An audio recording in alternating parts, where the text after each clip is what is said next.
بسم الله الرحمن الرحيم الحمد لله رب العالمين والعاقبة للمتقين ولا عدوان إلا على الظالمين وبعد ما تهلك وحنون نمد أو MCH كما حرت عافمات كي أبارسو إن أردت جامعة فرانس فانو يونيفرسيتي أي عاويان بالشدة كنول ديجا كان أو باهن إن لقى تاجرو عافمات كا MCH كان رنتي ما مركي كوادة جامعة أي تمادو ومركي لبعض مر بدن أو كلنا إن شاء الله وين ما دونتها نوانا نسيو دونا برنامج كان أردت وحيو بهاي جوابا يكون سمعيان practical أما يكون practice كريان وحي عبرتين ومدنا وحيو بهانتي هذا عافماد runtii waxa ku kulma halkan laba baahiyood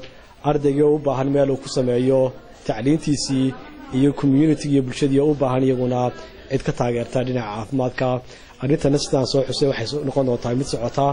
oo marar badan ay yimaadaan ardayda kulliyadda caafimaadka ee jaamacadda France Fano annaguna aan runtii ku taageeri doono hadba intii aan kareyno iyo wixii aan ka qaban kareyno bismillaahir rahmaanir rahiim alxamdulillaahi rabbil aalamiin wassalaatu wassalamu ala ashrafil anbiyaa'i sayyidina muhammadin wa ala aalihi wa sahbihi wa sallim maanta oo ay taariikhdu tahay 22 bishii koowaad 2016 ardayda jaamacadda France Fano University ee uu madaxweynaha ka yahay Professor Bulxan kulliyadeeda caafimaadku waxa ay socdaal shaqo ku soo aadeen tuulada Abaarso sida aynu wada ognahay jaamacadda ujeedooyinka loo aasaasay waxa kamid ah inay kor u qaado quality-ga ama tayada waxbarashada da'yarta Somaliland ee badan ee baranaysa culunta caafimaadka markaasi si hadaba waxa weeye wixii ardaydu ay barteen ay ugu faa'iideeyaan bulshadooda ayay maanta iyagu waxay isa soo xilqaameen in ay macnii goob kamida goobaha ma garanaysa tuulooyin kamida tuulooyinka Somaliland inay yimaadaan Abaarso maanta laga bilaabo waxa ay jaamacaddu u dooratay inay noqoto tuulada macnii waxa weeye teaching village ama goob macnii had iyo jeer ardaydu ay ku qaadan doonto practical wixii ay u baahan yihiin isla markaasi ay ardaydu maadaama aqoontooda runtii si fiican loo dhisay iyaguna ay ardaydu ay uga faa'iideyn doonaan bulshaweynta halka degan ay uga faa'iideyn doonaan aqoontii ay barteen taasoo ay la socdaan professoradii iyo macallimiintii iyo dhaqaatiirtii wax baraysay oo iyaguna arrinta macnii ardayda guudka ka eegayay wuxuu qabanayaan cilmiga ay barteen si ay bulshada ugu adeegayaan marka maanta halkan insha Allah waxaan ugu sidnaa oo ardaydu u soo diyaariyeen iyagu iskood u soo diyaariyay wax macnii aan cid ka caawisanayna jirin laakiin ay tahay ardayda kulliyadda caafimaadka ee jaamacadda waxa ay u sidaan dawooyinkii bay u sidaan noocyadii dawooyinkii asaasiga ahaa shaybaarkii bay sidaan mishiinadii waxyaalihii sida ultrasound mishiinkii bay sidaan kuwaas oo waxa weeye dhammaan dadka loogu adeegi doono marka insha Allah dadkana waxa rajaynaynaa inay ka faa'iideysan doonaan ardaydana ay aqoontii ay barteen ay bulshada ay macnii waxa weeye qayb ka gelin doonaan isla markaa macallimiintooduna ay ku eegi doonaan ardaygu bal sida uu qabanayo oo waxa weeye hawl kasta oo uu qabanayo imika waxa weeye waa laga eegayaa waa laga jagareynaya waa la guudka laga soconayaa si hadhowto ay u soo baxaan wixii ma garanaysa ardaydu baxday heerka ay taagan tahay marka insha Allah waxaan rajaynayaa in marka hawshaasi laga wada faa'iideysto oo dadka bulshaduna ay ka faa'iideystaan ardayduna ay si fiican ugu adeegaan bismillaahir rahmaanir rahiim magacaygu waxa weeyaan Muune Maxamed Ducaale waxaan kamid ahay ardayda wax ka barata jaamacadda France Fano University gaar ahaan faculty-ga medicine and surgery-ga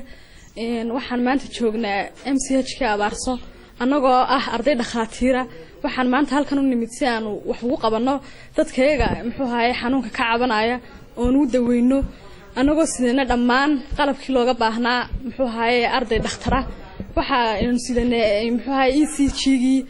waxa kale oo sidana ultrasound-kii iyo lab-kii dhammaan wax kasta oo muxuu ahaayay caafimaadka wax loogu qaban karo qof xanuunsanaya waan wada sidana waxaan rabnaa si aanu u muujino cilmigii aanu baranay wax kale maaha waa cilmigii aanu baranay ayuunbaan maanta soo bandhigaynaa halkan ku muujinaynaa waxaanaanu rabnaa in dadkan dhibaataysan ee xanuunka ka cabanaya aan wax u qabanno waxaan halkan aad iyo aad uga mahad celinayaa dadka muxuu ahaye ku nool abaarso oo si fiican loo soo dhaweeyey oo gudoomiyuhu ka mid yahay muxuu ahaye dhammaan rag iyo dumarba way mahadsan yihiin annagoo waxyaabo fara badan u qaban doona maanta waxa ay ka cabanayaan insha Allah wax badan aan ka qaban doono ogaan doonana xaaladda caafimaad ee muxuu ahaye ka jirta halkan abaarso bismillaahir rahmaanir rahiim waxa la yiraahdaa magacayga Barkhad Maxamed Xuseen waxaan ahay arday ka tirsan Francis Fanon University waxaan soo abaabulnay in aanu sameeyno community health appliance oo aanu ku abalagarayno waxaanu baranay ama cilmiga aanu ka baranay jaamacadda Francis Fanon University waxaan doonaynaa inaanu degmada abaarsa aanu u nimidnay inaanu abalagarayno wax cilmiga aanu baranay waxaan doonaynaa inaanu kaalmayno bulshada u baahan caafimaadka ee aan helin caafimaad waxaan doonaynaa inaanu mustaqbalka aanu ka bedelno waxyaalo fara badan caafimaadka Soomaaliland oo hab u socodka caafimaad ee imika dalka ka jiraan waxyaalo fara badan ka bedelno waxaan doonaynaa inaanu ka talaabo aanu ka qaadno sida cilmiga waxbarashada waxa kale oo doonaa inaanu sameeyno wax la yiraahdo waxyaalo fara badan oo bulshadu ay u baahan tahay oo community health education la yiraahdo oo aan doonayno inaanu kala qayb qaadano community-ga ama dadkayaga ku nool magaaladan degmadan abaarso ee sida wanaagsan oo soo dhaweeyay inaanu kala qayb qaadano waxaanu baranay oo aanu anaguna ku qabanno waxaanu u qaban karayno mid kale waxa jirta waxaanu isku soo abaabulnay anagoo ah 5 group laba oo laboratory-geygii waxayga oo dhameystiran wata iyo group ultrasound-kii wata iyo group ECG-yadii wata iyo group pharmacy oo dhakhtarkii dawooyinkii bixinaya waxaanu halkan diyaar u nahay inaanu community-ga waxyaalo fara badan ay dadku u baahan yihiin aanu qabanno salaamu calaykum waraxmatullaahi wabarakaatuh bismillaah magacaygu Axmed Maxamed Cali ka socda jaamacadda Francis Fanon University ahna arday kamid ah kulliyadda caafimaadka ee Francis Fanon University maanta waxaan ku sugannahay degmada abaarso kaasoo nagu nimid fiil caafimaad kuna caawino wixii aan aqoon iyo tayo ahaan aan ku caawin karno bulshada abaarso sidoo kale waxaan u sidanaa amba aan ku caawin doonaa haddii noqoto dawaahaan haddii noqoto ultrasound-da iyo waxyaabaha caafimaad iyo mishiinada caafimaad ee asaasiga ah bulshadu u baahan tahay run ahaantii in wax kastoo aqoon ahaan aan ku caawin karno annakaaan ku caawinaynaa waxaanan aad iyo aad ugu faraxsannahay degmada halkan ahaan aadka iyo bulshada aadka noogu soo dhaweysay in badanna waanu markii ugu horeysaan nimaadnana noqon mayso insha Allah marar badan iyo mar kastana waanu iman doonaa mar kasta mar walbana waxaan ugu mahad celinaynaa bulshada bismillaahir rahmaanir rahiim magacaygu waxa weeyaan Dr. Axmed Yuusuf Maxamed amba medical student oo ah MD candidate section kan joognaa waxa weeyaan qaybtii shaybaarka amba laboratory department-kii qaybtan waxaynu ku qabanaynaa wax allaali wixii basiga amba routine examination-ka qaybaynu samayn doonno waxa kamid ah urine analysis stool examination blood glucose kiibana eegi doonaa blood group kiibana eegi doonaa sida aad u jeedaan waxa inoo yaala qalabkii aynu hawsha ku fududeynay kan waxa weeyaan microscope-kii kan waxa la yiraahdaa deep steep urine oo waxa inoo sheegaysaa wax allaaliyo wixii xanuunada ku dhaca intan kaadi mareenka ka iyada waxaan ku baadhnaa oo blood glucose dadkaana macaanka ka cabanaya aynu ku tala galnay inaynu ku gargaarno waxaan maanta aan u nimid halkan inaanu ummadayda inaanu caawinno annagoo aan wax waxba toonaan ka qaadayn cilmiga aanu barannay inaanu kaga faa'iideyno oo ummadayda wax ku soo celinno hawshuna saasay nagu socotaa wax allaaliyo wixii ummadda aynu qaban karayno mar walba aanu qabanaynaa annagoo ah ardayda kulliyadda medicine-ka ee jaamacadda Francis Fanon University oo ruuxaantii halkaa aan muddo ka wadnay aqoontayada intaasaan waan ku soo koobi lahaa halkan aan joognaa waa qaybtii farmasiga ama qaybtii aan ku talagalnay inaanu dadka dawooyinka ku siino waxaana noo yaala waxa la wixii aan dawo sidanay waxa essential drugs ah aan u baahnayn waxa weeyaan marka dawada qofka loo soo qoro qofku shaybaarkii wixii uu soo maro soo dhameysto ayaanu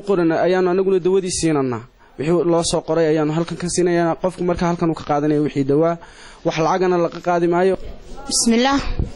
ardaydan jaamacadana soo booqatay ee uu madaxa ka yahay Dr. Bulxan aad baan ugu mahad celinaynaa waxaanu jeclaan lahayn maadaama nahay deegaanka abarso bulshada ku dhaqan ay aad waliba dadku u farabadan yihiin una jilicsan yihiin inay awoodi karin si ay u tagaan caasimadda ay ku soo daydaan Dr. Bulxan dhakhaatiirta kale ee xanuunada guud oo miidhan waayo dadku waa dad aad u danyara tuulada abarsod ku dhaqan MCH kan abarsoodna waa inta uu leeyahay dalkaysaan caafin shaybaar fara badan ma laha waa xanaano loogu talagalay umusha iyo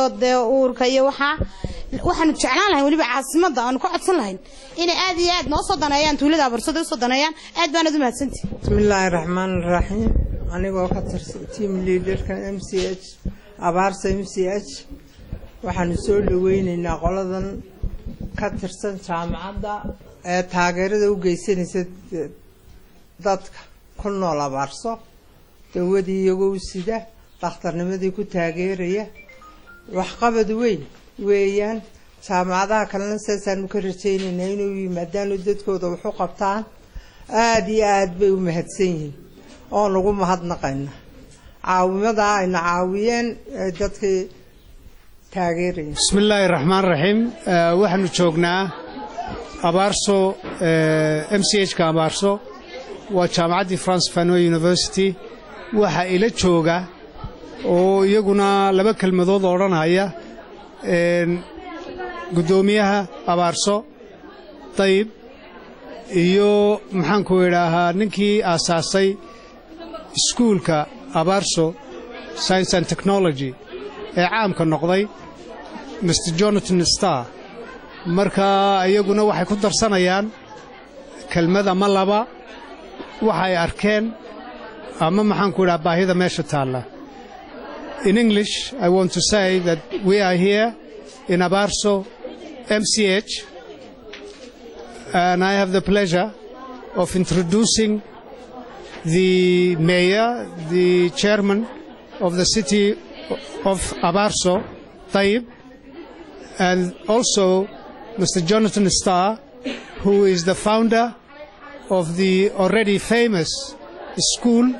Abarso Science and Technology. He's a member of the community, just as the rest of this community are. So they may have one or two words to add. Tayyib. Alhamdulillah. Ilaahay baan ku mahadinaynaa saaka annagoo joogna dhakhtarkii abaarsood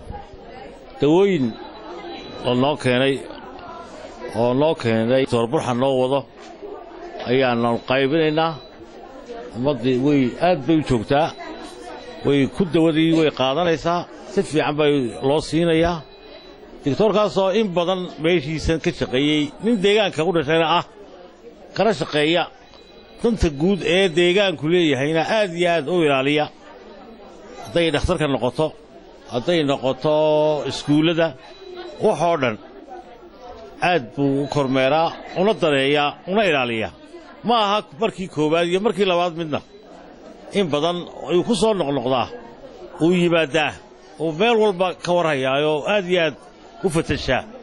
ilaahay baan ku mahadinaynaa mar haddii cid deegaanka u dhalatay dal ka naxayso deegaankeedii wax u tarayso oo wax walba u qabanayso waa wax ilaahay lagu mahadiyo Mr. Jonathanna waa ninka iskuulka halkan abaarso tag haysta waa ninka noo magaaleeyay waddanka ee ka dhigay hay'adda intaa leeyda kor loo kiciyay tuulo yar baa waagi hore oo abaarso leeyda oo anfac lahayn oo magac lahayn oo meel loo aqoon imika duweynaha la naga yaqaana waxaan doonayaa inaan halka ka sheego dawooyinka la qaybinaya maaha mid hay'adanu ka soo qaaday ama dawladanu ka soo qaaday ama meel kale aanu ka soo qaadnay maaha ardayda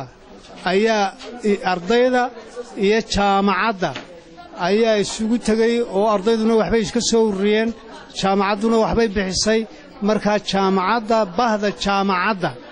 ayaa dawooyinkan keentay meel kaloo laga keenay ma jirto. Saying for this Dr. Bulxan for this introduction, but more importantly for putting this together,